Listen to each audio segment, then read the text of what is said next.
English, sometimes you may want to start your sentence with something negative, with a negative expression, or perhaps something which is somehow restrictive. Typically, you may want to do this for emphasis, to stress this negative component of the sentence. If you do that, however, because that is not the natural, in inverted commas, order of a sentence, you may need to change the order of the words following that expression. So that may lead you for you to think that you're speaking as if you were Yoda in Star Wars, because the order of your words is going to be different. What I mean is that if you start with a negative expression, then the rest of the sentence, typically the order of subject and verb, is going to be inverted as if it were a question. And you're going to use exactly the same inversion as if this statement, as if this affirmative sentence was a question. So what we're going to do in this video, we're going to have a look at many different examples taken from TV shows and radio shows, clips from the radio, to illustrate how frequent these inversions are and how you can make these transformations in a correct and accurate way. These inversions are going to take place whenever you're using any of these negative expressions, such as never, seldom, rarely, hardly, barely, scarcely, or some other similar expressions. For example, when you have not only, and many times but also, or maybe just not only at the beginning, when you have under no circumstance or under no circumstances, nowhere, at no time, at no point, or the somehow restrictive only later, only by doing this, only then, or similar expressions. So when you start a sentence with this, as I said, you're going to have to use the same inversion you would use as if the sentence were a question. Sometimes you may start sentences with the word never because you want to emphasize this particular notion. So if you start a sentence with this word, with never, what you need to do is, if you have, for example, I have never seen, so you say this as if this was a question, and you make the same inversion. Never have I seen a beauty so fair. Exactly the same as if this was a question. The same could go for question number 2, for example. Never in the history of Hollywood has there been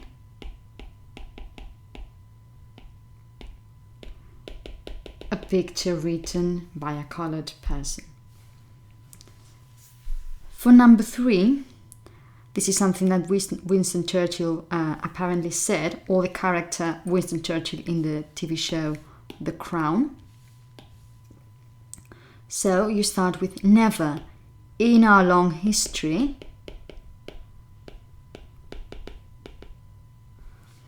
And then you make the inversion here. Were we exposed to greater perils of invasion and destruction? Again, question number 4 comes from The Crown, and so does number 5. This is from the same clip. If you decide to start with never because you want to emphasize that, then the inversion. Never have we received such a welcome. Never have we experienced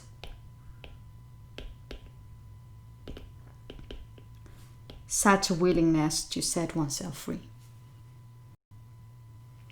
You can see the original source for these sentences if you scan the QR codes here. You can simply use never or never again it would be exactly the same. Never again. You had something negative here. Now, because you start with the word never, which is already negative, then you use this in the affirmative, but with the inversion as if this was a question. So, never again do I want to meet anyone who's trekked through the Andes on their own. This inversion needs to be carried out whenever you start with a negative word. So if you start with the word nowhere, for example, we would do exactly the same. So for example, for number 7, which again comes from the crown, you could say, nowhere on earth have we encountered such beautiful women, and that would be it. Or for question number 8, sentence number 8, which comes from the Big Bang Theory, you can scan the QR code here. Again, nowhere is it specified that I can't outsource that to an Indian. In general, whenever you start with something negative, which is for example not since, then you're going to use these inversions. In this case, for example, not since the assassination of Martin Luther King have we witnessed such widespread racial turbulence. This inversion will also take place when you start the sentence with not only. If this structure is in the middle of a sentence, nothing will happen. The order of subject and verb will remain the same. However, if it starts the sentence, if it is fronted towards the very beginning of a sentence, then you need to make the inversion. You can find examples of this, for example, in number 10. Not only are we proceeding down the wrong path, but also, or nothing, but Nixon's leading the parade. This comes from Mrs. America, and you can scan the QR code here.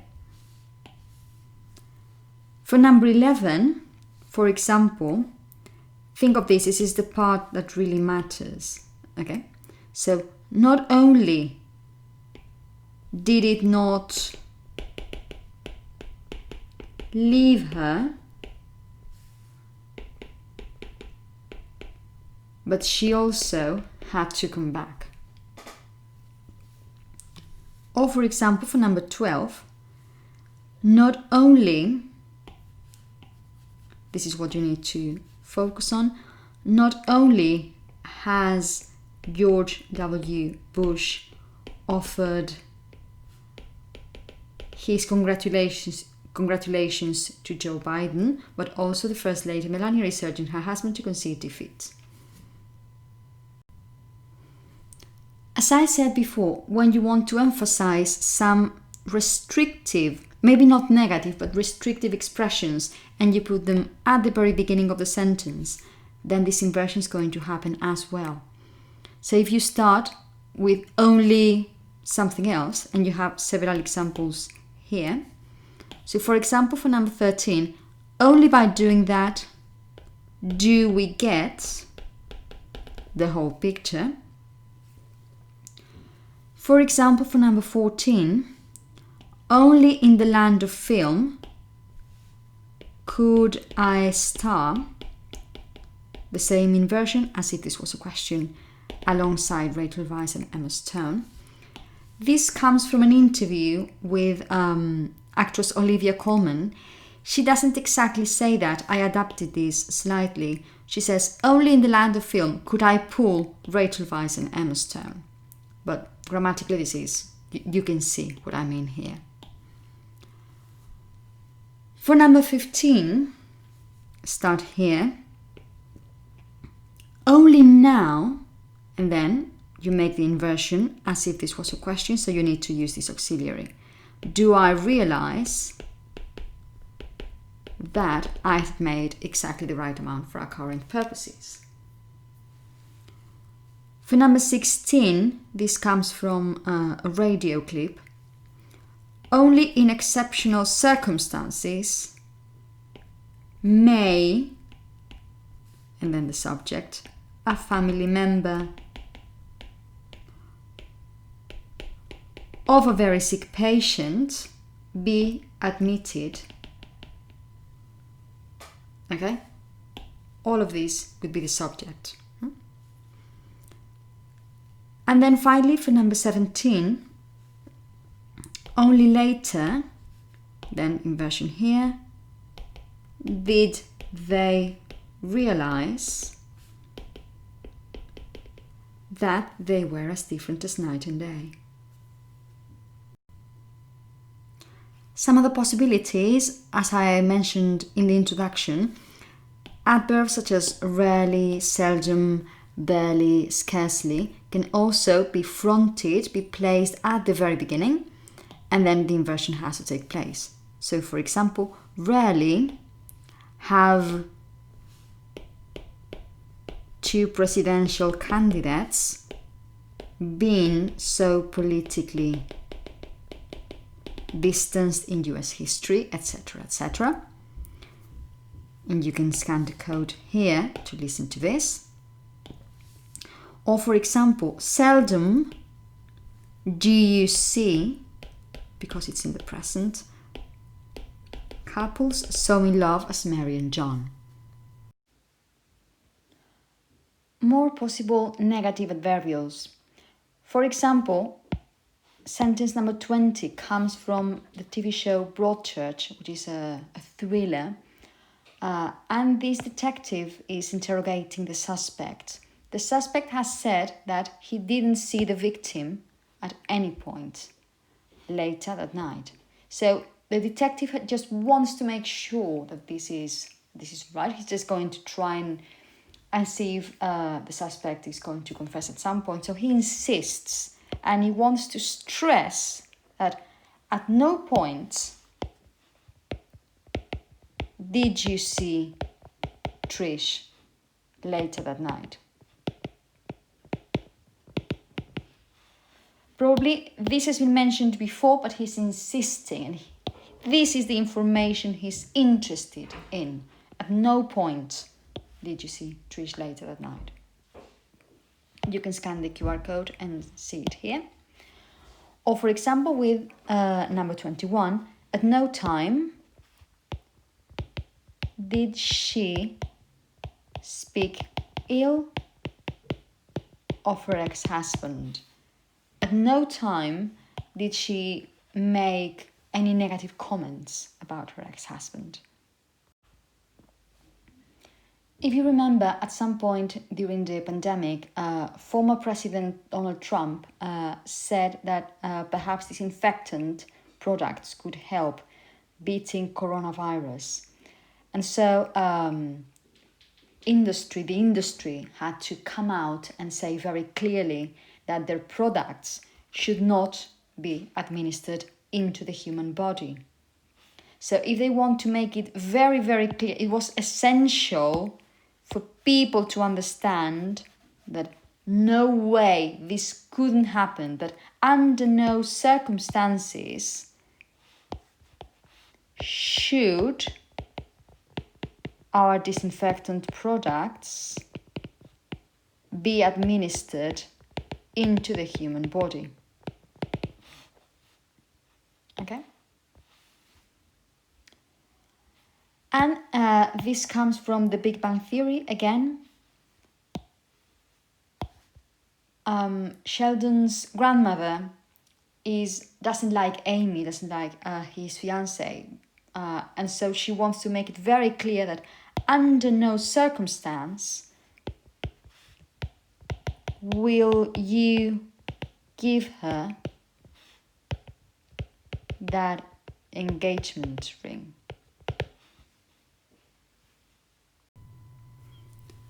The following expression is quite frequent, for example, in tales, in narrative, and it would somehow imply that there was no way that this person could imagine, that this character had no idea or has no idea what is going to happen. And it's little did I know or little did he know. It can be used in the present, in the past. Okay. Number 24 comes from episode 6 of Star Wars, Return of the Jedi. And at the very beginning, in the scroll title credit sequence, it says that Luke Skywalker doesn't know that the Empire has begun construction of a new spaceship. So little does he know that the Empire has begun construction. Or for example, for number 25, if you mean to say that I didn't know, I had no idea, there was no way I could imagine that the shy boy, blah, blah, blah. So, little did I know that the shy boy that I met that day could turn out to be my lifelong partner. That's exactly the same. But this is a very nice way to start the sentence, emphasizing the idea that the person involved had no idea, could not imagine whatsoever. Finally, the expression no sooner than is a bit trickier than the rest, and there are a couple of things you need to remember. For example, if you have a look at number 26, this comes from a scene in The Crown again. You can watch it here. It says, as soon as someone in the family dies, the secretaries start wondering how arrangements were done in previous occasions. Okay, because you're talking about something in the present, it's a general present simple, you only need to remember something, just one thing. No sooner than the inversion as we're doing with all the other sentences. No sooner does someone in the royal family die, then you need to add that. Whenever you use no sooner, the second part of a sentence is going to have than their secretaries start wondering how arrangements were done in previous occasions. If you're using a verb in the present after as soon as, there's no problem. You only need to remember that it's no sooner than. However, if you're going to use verbs in the past, if you're going to be describing a past situation, then if you have a look at the sentence with as soon as, which would be easier perhaps, or the more neutral version, you actually have two actions here. You have as soon as Mary sat down to dinner, John proposed to her. If you pay closer attention, this is something that happened first, and then John proposed to her. It happened quite, maybe 5 seconds later, but this happened first, and then this happened second. So, to emphasize this idea that there was something that happened first and the second action happened second, you need to say, no sooner had Mary sat down to dinner than John proposed to her. So when you're using this structure in the past, number one, you need to obviously make the inversion here. After no sooner, use a verb in the past perfect, and then after that, a verb in the past. Something similar is going to happen for number 28. No sooner had the lockdown begun than reporters ran outdoors to see blah blah blah. The rest is the same. But we use no sooner, the inversion, a verb in the past perfect, and then after that, a verb in the the past simple. And finally, a similar example can be found in number 29. No sooner had Joe Biden sat behind his desk at the Oval Office Then a pile of folders was put on his desk. You can listen to the news bulletin here. This is the lockdown example, and this is the example from The Crown. I've tried to incorporate examples of real language use taken from radio and television just to prove the point that these kind of inversions actually happen in the English language. They are not a strange thing. They are rather frequent for emphasis, to stress the part of a message you really want to emphasize, if you want something to stand out from the rest of a message. And for you to see that this is common, and to illustrate ways in which you can incorporate this into your productions. Definitely in your written productions, when you're supposed to be writing formal academic writing. But if you start using them fluently and in a natural way, perhaps you could also use them in your speaking, as I say, if they come naturally to you.